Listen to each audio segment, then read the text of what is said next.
Hi there. I wanted to talk about an aspect that's really not being addressed by any of the current discussions on money and investment and stuff like that. Everybody's talking about gold and silver, including me. But there has been some evolution in my thought about that. It's not, if you talk about it in the context of the current investment environment, where lots of people actually invest because there's an extreme amount of money going around. Um, then you say, well, we'll store it all in one place in Shanghai now, and we're gonna deplete the London bullion market. On the face of it, if you're just an outsider, you'll say, okay, so now you have 15 tons of gold in this place. You used to have 15 tons of gold in the other place, or you didn't have it. It really doesn't matter. So okay, so now I have to have lots of fiat currency in order to buy your gold. It doesn't change a thing to anything.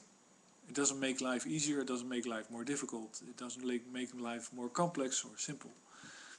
What it claims to be doing is that it rids us of a whole bunch of rent-seeking people sitting on their ass at the moment. And I'm really doubtful whether that's the case, actually. Whether you're actually going to get rid of the international financial system by moving to a gold or silver standard. You might destroy JP Morgan and Goldman Sachs and those banks by exposing the fact that they don't have the metals that they claim to have, so that, I don't know, that they go bankrupt. What does it mean? It means that people leave their office, they don't have a job anymore, they have to find another job somewhere. And how many people are that? It's a few thousand. It's not a significant number. It doesn't have real impact on society. It does, well, only in the sense that you get less of the looting that has already that's going on based on credit, based on these reserves.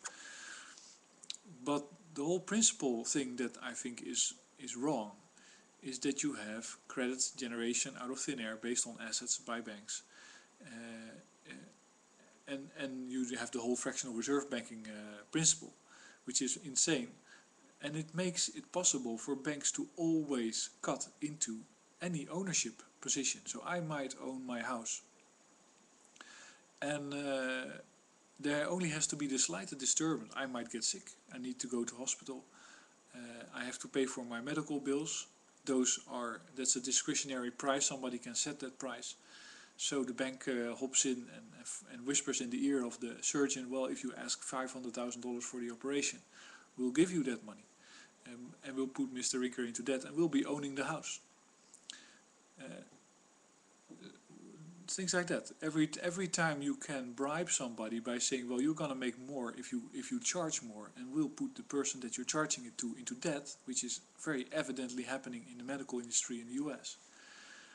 People being bankrupted by medical procedures that are extremely expensive, which they don't need to be, but because the banks have in every step of the whole system, from patent right to education to instruments to the buildings that you treat medical people that are sick in, every step of the way they have inserted a debt obligation in order to gain ownership and be rent seekers.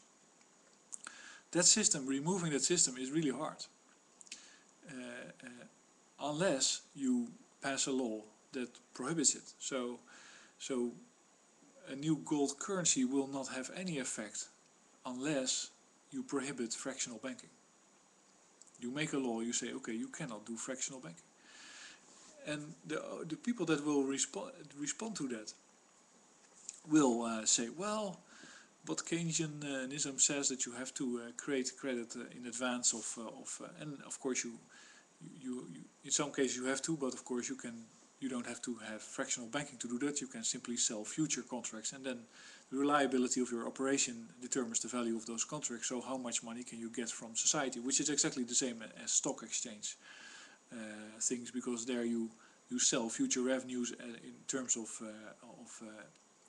interest, what's it called, on your shares, which is something that people have to hope for or believe in, and then they part with their money.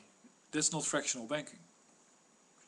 So that would be one way, because then you would have disempowered the banks in leveraging a very small amount of assets in order and enabling them to put other people in debt for much larger amounts of assets. Basically, that's a very fundamental thing. But let's say the interesting change would be if ownership was given back to people of a lot.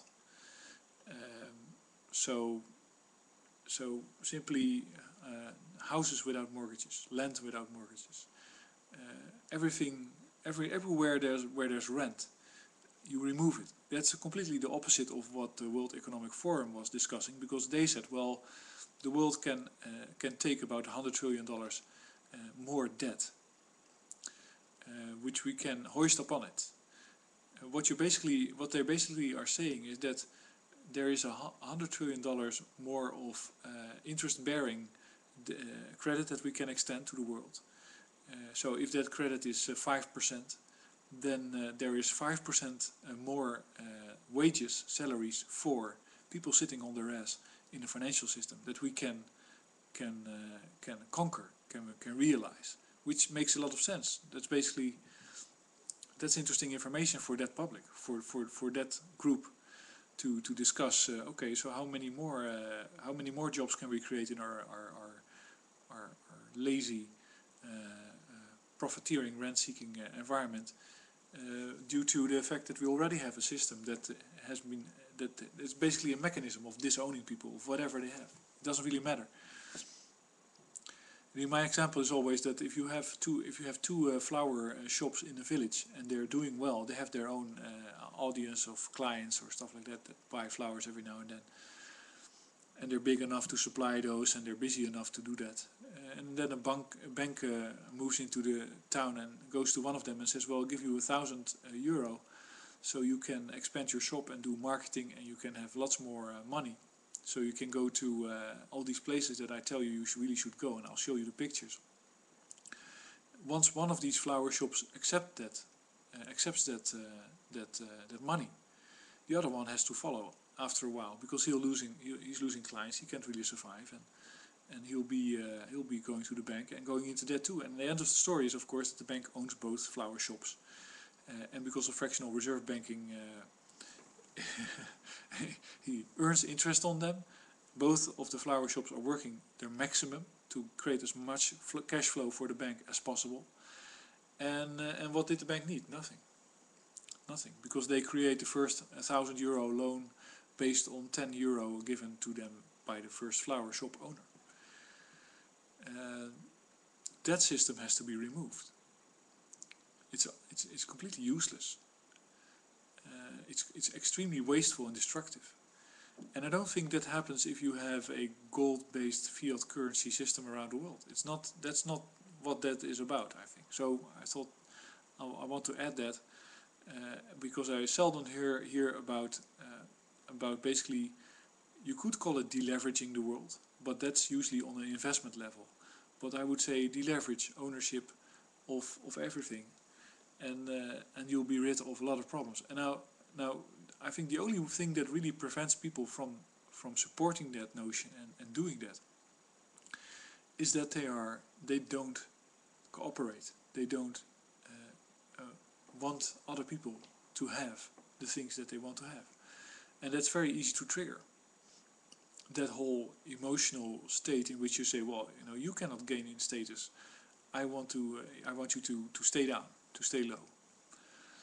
And I guess, but if it's a movement that is driven by the people, where they see that it will be benefit to everybody,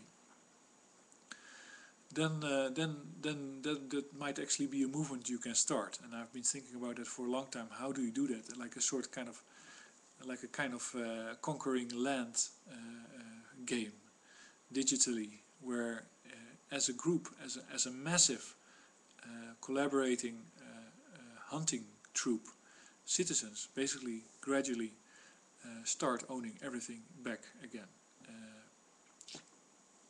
I'm not sure if it's possible, but to me I think that is either a result of a global financial collapse, or it's something that's desired even if that collapse has happened and nothing has changed. Thanks for listening.